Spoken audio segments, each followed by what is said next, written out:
Thank you very much. Katie, I think you're going to share my slides for me if you don't mind. Awesome. Thank you so much. I'll get started here. So yeah, I'm Megan Olson. I'm Business Development Lead at Evocative Design for our microcomposite technology platform. So next slide, please.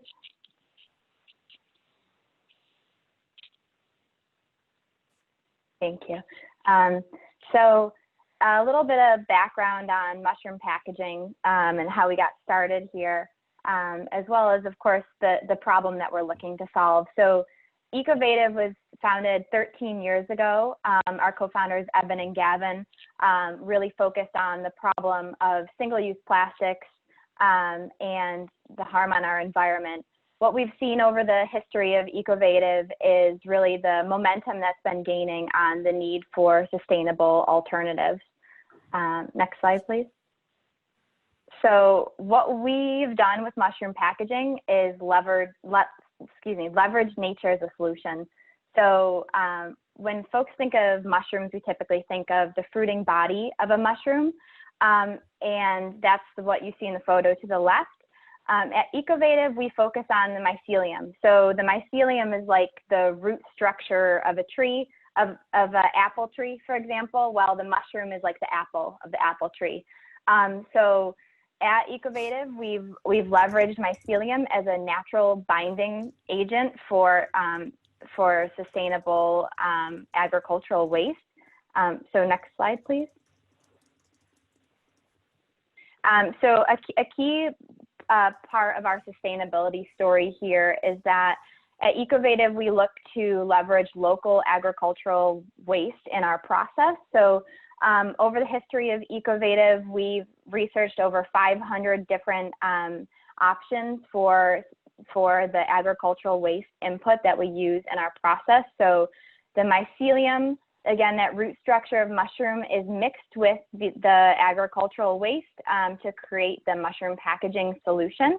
And we also work with a distributed network of licensees. So our newest licensee is located in Northern California, and we're going through the process right now of working to source local agricultural byproducts as the input for the process. And of course, really focusing on developing a client base locally for them as well, so we keep as much as possible local, and that's what we're looking to do as we grow more globally here. So next slide, please. So the video that you see to the left is a time lapse of our mushroom packaging growing in a mold. So that's about a 4-day process that you see there, where the mycelium is the white that you're seeing growing over those days in the pod.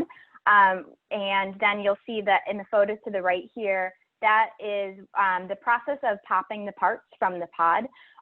So the part is staying together on its own due to the mycelium. And then we have a process of 2 more days of overgrowth to get a soft white coating of the mycelium on the outside of the part. The really cool thing about our process is that it has almost 100% biological efficiency, which means that everything we put into those molds is what we get out. And so they're completely self-assembled in the context of that mold, and there's no post-processing needed to get the final custom molded shape of the mushroom packaging. Next slide, please. So these are some examples of some current customers that we've worked with and just the look and feel of different custom molded shapes. So we work with a variety of different customers from different cosmetics and hair care products and candle companies to all the way to industrial types of packaging opportunities with heavy reels of cable, trolling motor products, and products weighing many hundreds of pounds. So the mushroom packaging is a really durable option for a variety of products. We find that it works extremely well for different applications, different glass products like candles, for example. We have a number of different customers who've come to us with breakage issues, and we work to design a custom pack that we know passes ISTA 1A drop testing before going into production. A really important benefit of mushroom packaging is that we're Cradle to Cradle Gold certified. It's fully home compostable, which means that you can break up the mushroom packaging and put it right in your garden, and it will degrade in just 45 days. So the key thing to note about home composting means that it certainly can be industrially composted, but industrial composting is not required. So what that means is that we don't need the high heat that many other sustainable, biodegradable, compostable options need. So the home compostability aspect is something we're extremely proud of. So it means that when you break up mushroom packaging, not only does it return to the earth, but it's really nourishing the soil as well. So next slide, please. Another benefit of our process is that it's really quick to get from a design stage to a custom grown prototype with us. So we have a process of creating a hard tool and then a soft tool. That soft tool is what I referred to as a pod earlier in the presentation. And then we grow that mushroom packaging part right in that tool. We utilize the same tools that we use in prototyping for production. We just create more of them. And we use those tools over and over again as we're filling production orders. So we have a process where we grow in those pods for 4 days, as I mentioned earlier, and then we're able to refill right away to create more. So we kind of determine the count of tools that we need, all based on the size of an order and recurring orders with customers. So we're really proud of our process of being able to quickly get from design to prototype, and then utilize that prototyping tooling in production, which also keeps any kind of startup costs here really low. We look to really focus on being able to get prototypes in the hands of customers really quickly. Next slide, please.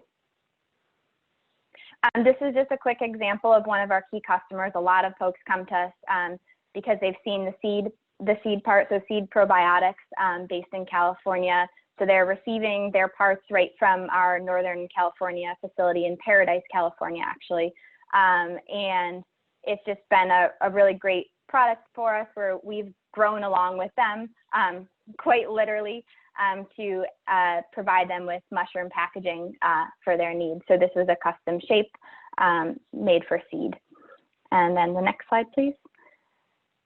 So just a last quick overview of some different options and parts that we've worked with. The marketing of mushroom packaging is something that our customers are, is really important to our customers. Shrine Candles, to the left there, their website is shopshrine.com. They've just done a phenomenal job of really marketing the mushroom packaging. So showing it as a benefit and also potentially a beautiful way of packaging a product as well, along with the benefit of compostability and being an extremely sustainable option. So thank you very much for your time, and that's a quick overview of mushroom packaging there for you. Thanks so much, Megan. That was a great overview, and I love these pictures here. Yeah, so some questions on my end, again, ones that I kind of collected from retail and other advisors who served on the Protective Packaging Challenge. So probably a lot of folks on here have heard of Evocative. I would say you're on your way to scaling. In that effort so far, some questions did come up about the scalability of your business as far as the source. So you're using agricultural byproducts as feedstock to create the mushroom packaging. You mentioned you like to try to use local sources for that. What has been your experience in the scalability of that business model, and also the need to create specific molds for different products? Sure. Yeah, that's a great question. So Evocative as a company has been around for about 13 years, as I mentioned. So at Evocative, mushroom packaging is our most mature technology platform, and we've really focused on understanding the way that the mushroom performs over the past decade plus, and the model of growing through a licensing network and sourcing locally to all of these different licensees is relatively new for us. We began licensing, I would say, a little bit over a year ago. So through that process, we're working with our partners to source their agricultural waste locally.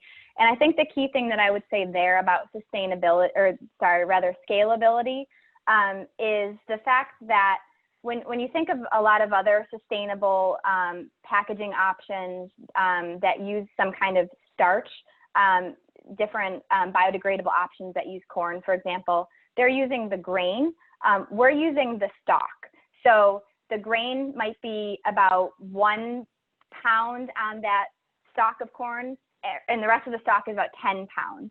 So there's actually a lot of available agricultural waste. And we don't require the same level of processing that some of the biodegradable plastic alternatives using starches and sugars do. So there's basically what I'm saying is there's a lot of agricultural waste available that we don't even realize there. And the other thing would be that because we can work with such a wide variety of different inputs, it's like this open loop system where we can have different alternatives based on what's available at different times of the year and things like that. Really the only need is that when we're using different inputs for our process for that agricultural waste, that we need to get that particle size really consistent based on what we know allows the mycelium to grow effectively in those molds. So as long as we are producing those byproducts with a consistent particle size for our process, the mycelium really treats it very similarly. There's certainly inputs that we feel are better for the performance of the mycelium, but we're able to work with a wide variety of inputs, which has been a really huge benefit as we've grown our network of licensees. Okay, yeah, that's really interesting, sort of agile sourcing that you have available. Yeah. Another question on the performance front. So I see, here pictures of, you've done a lot of packaging and sort of lighter products. Are there limits in terms of the weight or shape of different products that you can use mushroom packaging with? Can this also work for heavier products?